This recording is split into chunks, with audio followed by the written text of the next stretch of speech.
Hello everyone, nubkeks here. Welcome back to Nub Raids, and in today's video I want to show you the biggest thing that kind of opened up dungeons for me in Dragonheir. The one thing that suddenly made everything click, everything made sense, and in particular we're going to see the Flame Domain, a very difficult dungeon, what I was able to do to get past it. And guys, this is a sponsored video by Dragonheir to celebrate the launch of Season 2, which adds a whole lot of new updates to the game, a new sandbox experience, new strategies, new optimization experiences. It's called the Fall of Increscent, and that actually went live on the 15th of December, so you can dive in right now. It's a brand new season. It's a span new game. You can find the link to download and install in the description and pinned comment down below.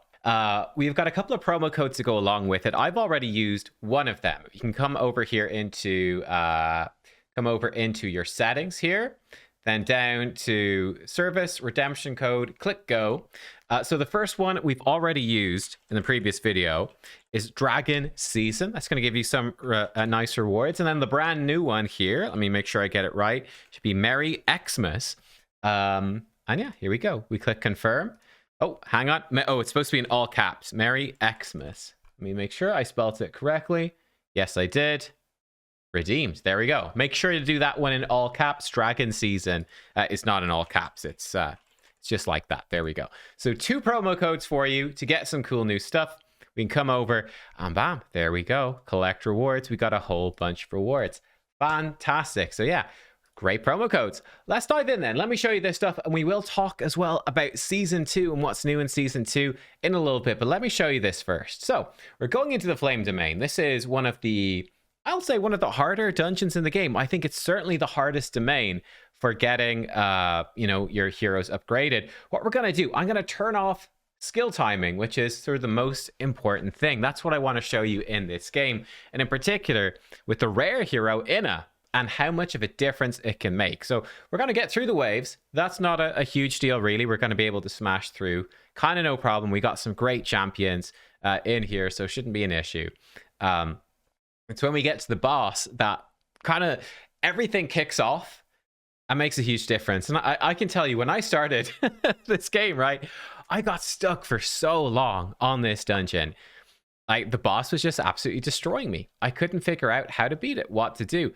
You could see the positioning I used at the start as well. That's going to help us, right? It's going to make sure that we're spread out, so we're not going to do AoE damage when the boss makes us explode, right? We're not going to be spreading that damage, so that is helpful, that positioning. But we come to the boss, and this is basically how it works. You can see this positioning, so we're pretty spread out. Now, Drist with Guinevere is going to be, they're sort of standing on top of each other. Nothing we can do about that. But what this boss does is, first of all, he's going to apply stacks of burn, then he's going to apply another few stacks of burn, then he's going to explode them all. Now look, we've cleansed off one set, but bam, look at that damage coming out. Now I've got pretty good gear at this point, so we're out gearing this a little bit. That's helping us. And we did cleanse off the first stack, that was helping us, but this could just get us destroyed, right? We could just straight up die if we get 2 stacks of this built up. You can see right there, Inna was almost cleansing. She almost did her cleanse before that happened. Now we've got, again, these stacks of burn. We're getting smacked. Very easy. You've probably experienced this yourself. You just get absolutely destroyed. You just die, right? Because of that. What we actually want to do, and this is the game-changing thing that you can apply to so many dungeons, right? Is if we come over here, we're going to use customized skill timing. So we're going to take our squad, save our squad. We come into edit skill timing. I'm actually blocking a button, but there is the view boss information button in the bottom left, and you can see the timings. And what we have with this boss is 6 seconds in, she's going to give us 5 stacks of burns.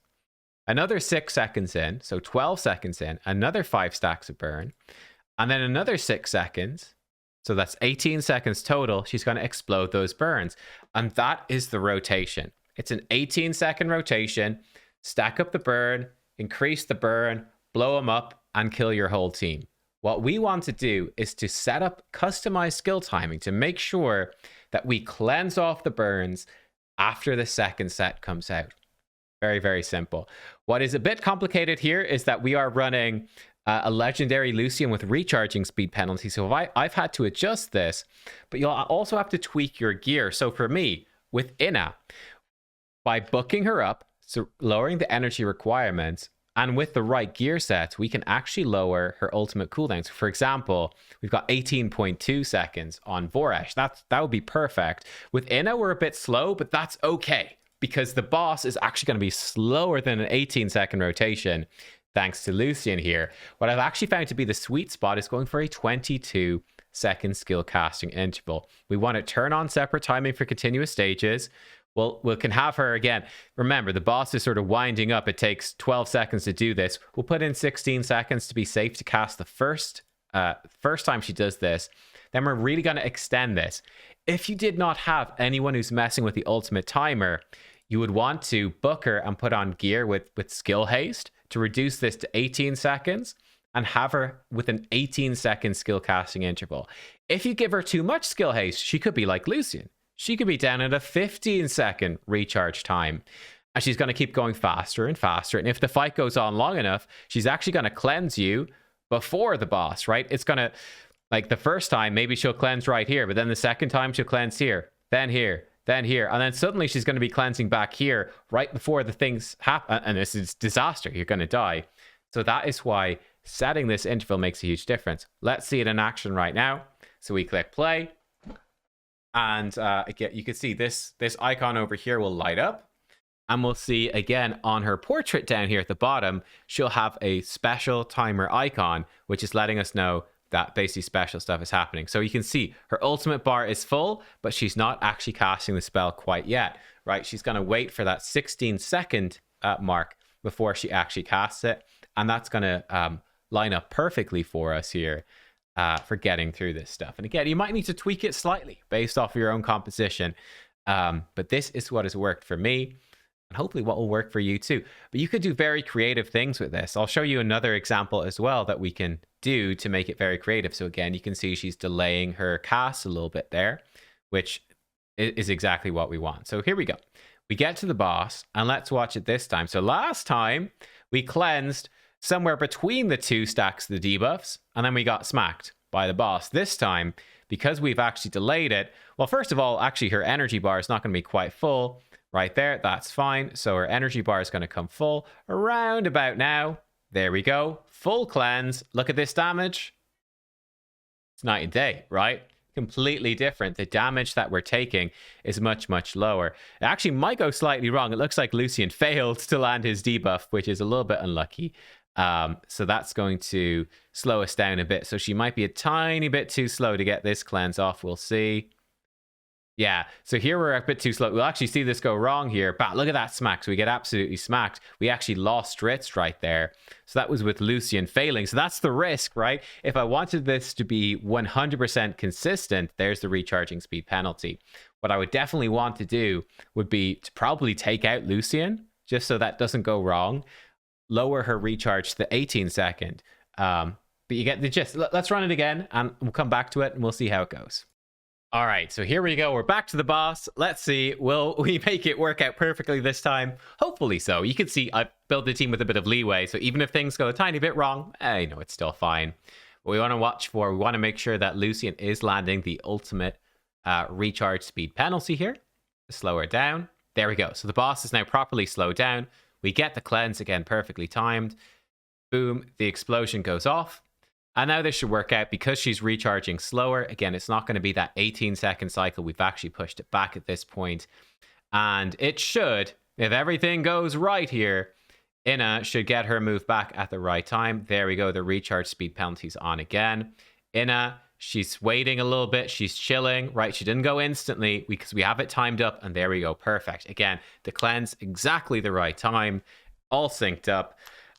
Yeah, so I wouldn't strictly recommend playing around the recharging speed penalty. It makes it quite a bit more complicated, as you can see, right? It makes it a lot more complicated, but it's to give you the idea. Let me show you another place where we've actually used this, which should be over in the Grave of Venom. This is the dungeon that's going to give you your damaged gear. You're going to be farming a lot of this. It will go into stage 8. That's just fine. Oh, actually, I do need to change the affinity of my traveler. Let's not forget that. Here we go. Let's switch him over. So we want to switch element on my traveler. Excellent. And this should be fine. I think we've got our gear set saved here, which is another cool thing you can do, right? Saving gear sets to these presets. So I should be able to load that up. And yeah, he's got gear back on. Okay, I think we're all good. So what we've set up here with a skill timing preset is two different things, which is we have an AoE attack penalty from Chrysos. We also have an AoE attack penalty from Sigurd here. So we want to try to sync these two things up, right? He puts out the AoE attack penalty, so we want to time it. He's going to do it at 11.8 seconds. It is going to last for 10 seconds, so until 21.8 seconds in. I want her to go and fire hers off. She would normally, by default, go at 11.8, which is a disaster, right? It's at the same time. They're going to completely overlap. You know, it's even possible she might go first. She might be slightly faster, I don't know. She might go before him, and she wouldn't hit everything, because, right, she hits enemies with debuffs. Well, if she goes too quick, it's not going to work. What we actually want to do, I'm going to delay it to 20 seconds, right? So he fires his at 11.8. There's going to be 1.8 seconds remaining, and then she is going to fire hers. Perfect. This is exactly what we want to have happen. It's really going to land. Yeah, it's just all going to sync up really well. So here we go. Let me show it to you in action so you see what I mean. So the rest of our champions, they're doing whatever. Doesn't really matter. Like, we're getting kind of slammed with damage. Watch this. So there we go. He fills up his ultimate first. Perfect. She has hers ready to go, but she's not doing it right now. We've got these debuffs, the decrease attack debuffs on these bosses. It's about to run out. Sigrid comes in, reapplies it, and now we're good. And now again, decreased attack on all of these is going to run out. Vika also puts decreased attack, which is why sometimes it's refreshing. It's about to run out. They've run out a little bit, but now Chrysos comes in, reapplies it, right? Now these ones are ticking down. They're ticking down. Coming close to running out, but we still have debuffs on everyone. We get the AoE from Sigrid, and now it's reapplied. Now, she actually missed it, it looks like, on the main boss, but that's okay. We should survive. And again, they just fall off. Chrysos comes back in. So this is stuff you can, again, sync up, make it work.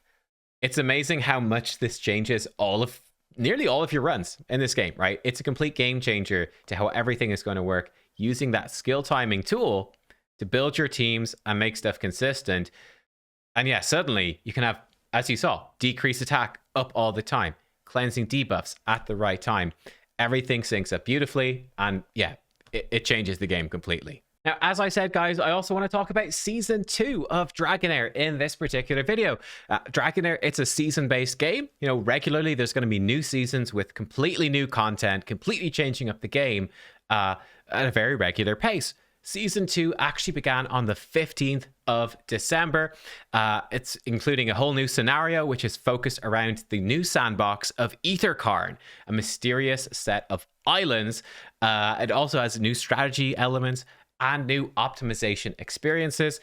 It's basically a brand new game. What new stuff is coming in terms of the strategy? Well, there is a whole new elemental affinity matchup section coming. So for example, in season 1, fire element was matched with the poison element. So you could have, for example, your fire traveler going around with Hexandra, the rare poison healer that you get at the very start of the campaign. And you could get your potentially build a team with your full 5 elemental affinity bonus with them in it. That's not going to be the case in season 2. You're going to be mixing up your teams. There's new combos. Fire is now going to be comboed with necrosis instead, and poison is going to be comboed with lightning instead, which of course leaves ice and radiance as the final pairing. So the types of champions that you're using, the combos you're going to come up with, the teams you're going to build are going to be totally different, right? Yeah, you're not going to be able to use the same things, which is good. It's going to create a lot more variety, a lot more challenges for you to overcome. And that's awesome to see. And that is going to be regularly changed up with every different season, new elemental pairings. On top of that, we have new unique damage types to a lot of these different affinities as well. So now we've got burning for the fire affinity, whereas before they had wild as their unique keyword, their unique way of doing damage, right? Every time you do an ability check, there'd be a chance to do bonus damage, and there were a whole bunch of things that could interact with that. Now they're going to have burning as their new thing, right? Which is basically stacking up this sort of damage over time. Ice Blast is a new one. That's again a new feature for the Frost heroes. So, or the Ice heroes, I should say. So instead of them only having Frost as their unique mechanic, they now have Ice Blast as a completely unique mechanic as well. And then Lightning heroes, whereas before they had Dauntless, they were very focused on the auto attacks, they now have the Thunderbolt mechanic too. On top of that, and incorporating a lot of these new mechanics and expanding the roster so that you can make more use out of these new elemental affinity pairings, there are going to be 30 new heroes in the game. There's going to be the new hero Kinsfolk, the Merfolk, coming in as well. And of course, there's going to be new dungeon bosses, and those new bosses are going to be giving you new equipment. There's going to be new artifacts as well to customize your heroes whenever you do pull a duplicate hero. So yeah, really cool stuff there. On top of that, there are a bunch of optimization improvements coming to the game, which is always amazing to see. There's going to be a smoother early game. You're going to have faster growth throughout the season.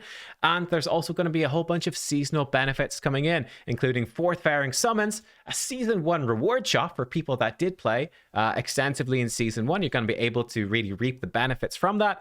And there's going to be a season 2 exclusive summon pool as well to get some of those nice exclusive champions there in season 2. So yeah, all pretty cool. Dragonheir, again, you can find the link to download it in the description down below. It's available now on Windows, on Steam and Epic on Windows. It's available on Mac, and it's also got compatibility for mobile platforms, Android and iOS. And there's crossplay between them, right? So I can play on my Android phone, then I can log in on my PC on Steam, and I can continue playing my account on my PC. I go for a walk and I can be playing it on my Android phone again, or I could swap to my iOS tablet and play as well. Whatever I want to do, which is really, really cool. So yeah, again, thank you to Dragonheir for sponsoring the video.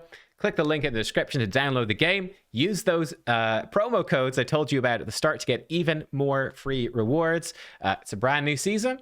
It's a span new game. Thanks for watching. See you next time. Goodbye.